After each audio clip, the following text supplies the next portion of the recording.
సింగరేణి కార్మికుల సంక్షేమం ప్రయోజనాల కల్పనే ధ్యేయంగా కాంగ్రెస్ ప్రభుత్వం పనిచేస్తుందని రామగుండం ఎమ్మెల్యే మక్కాన్ సింగ్ రాజ్ ఠాకూర్ చెప్పారు. మెరుగైన ప్రయోజనాల కల్పన కోసం సింగరేణి ఎన్నికల్లో ఐఎన్టీసీని గెలిపించాలని కార్మికులను కోరారు. సోమవారం ఉదయం గోదావరికని సింగరేణి ఏరియా హాస్పిటల్తో పాటు వర్క్షాప్ ను సందర్శించి ఎన్నికల ప్రచారాన్ని నిర్వహించారు. ఈ సందర్భంగా హాస్పిటల్ అధికారులు వర్క్షాప్ కార్మికుల నుండి రాజ్ ఠాకూర్ కు ఘన స్వాగతం లభించింది. అనంతరం ఆయన మాట్లాడుతూ కేసీఆర్ నిర్లక్ష్య వైఖరి కారణంగా సింగరేణి సంస్థలు అనేక సమస్యలు పేరుకుపోయాయని ఆరోపించారు. అసెంబ్లీ ఎన్నికల సందర్భంగా ఇచ్చినటువంటి ప్రతి హామీని కాంగ్రెస్ ప్రభుత్వం నెరవేరుస్తుందని చెప్పారు. ఇకపై సింగరేణి సంస్థలో రాజకీయ జోక్యం ఉండదని స్పష్టం చేశారు. కార్మికుల చిరకాల వాంఛ అయినటువంటి సొంత ఇంటి పథకం, ఐటీ మినహాయింపు, మారుపేర్ల సవరణ సహా కార్మిక సమస్యలన్నింటినీ పరిష్కరిస్తామని హామీ ఇచ్చారు. కలిసి పని చేద్దామని కాంగ్రెస్ చేసిన విజ్ఞప్తిని సిపిఐ తిరస్కరించిన నేపథ్యంలో సింగరేణిలో ఐఎన్టీసీ ఒంటరిగా పోటీ చేస్తుందని చెప్పారు. ఎన్నికల్లో ఐఎన్టీసీని గెలిపిస్తే ప్రధాన సమస్యల పరిష్కారంతో పాటు కార్మికులకు మెరుగైన ప్రయోజనాలు చేకూరుతాయని సూచించారు. ప్రజా ప్రస్థానం ప్రభుత్వ పాలన ఇవాళ కార్మికుల పక్షపాతి అయినటువంటి పాలన ఈ రోజు రాష్ట్రంలో ఉంది.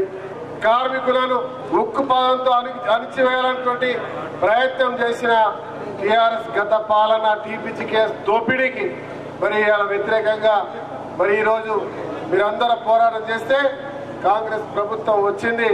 ఈరోజు ఇలా కార్మికుల స్వేచ్ఛ కోరుకునే ఎన్నిక కూడా రాబోతా ఉంది ఎల్లుండి.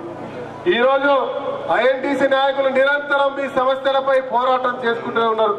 ఒకవైపు ఐఎన్టీసీ, ఒకవైపు కాంగ్రెస్ పార్టీ నిరంతరం కార్మికుల పక్షాన గట్టిగా పోరాటం చేస్తూ ప్రతి సమస్యను పరిష్కారం చేయాలని చెప్పి ఇలా పోరాటం చేస్తా ఉంటే ఈ రోజు వరకు మనం వేచి చూసినాం.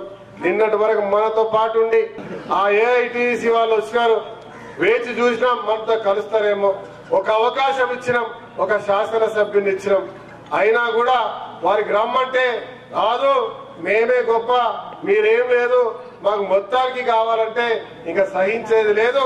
నిరంతరం ప్రజల పక్షాన పోరాటం చేస్తూ, కార్మికుల పక్షాన పోరాటం చేస్తూ, ఇటు కాంగ్రెస్ ఐఎన్టీసీ నిరంతరం పోరాటం చేస్తున్న తీరుకు ఈరోజు ప్రజల ముందు పోయి ఒక్క మాట చెప్పు, రేవంత్ రెడ్డి అనే ఒక ఈ రాష్ట్ర ముఖ్యమంత్రి ఇలా కార్మికుల పక్షపాతిగా ఇలా సింగరేణి కార్మికులకు సంబంధించిన ప్రతి ఒక్క సమస్యని పరిష్కారం చేస్తాం.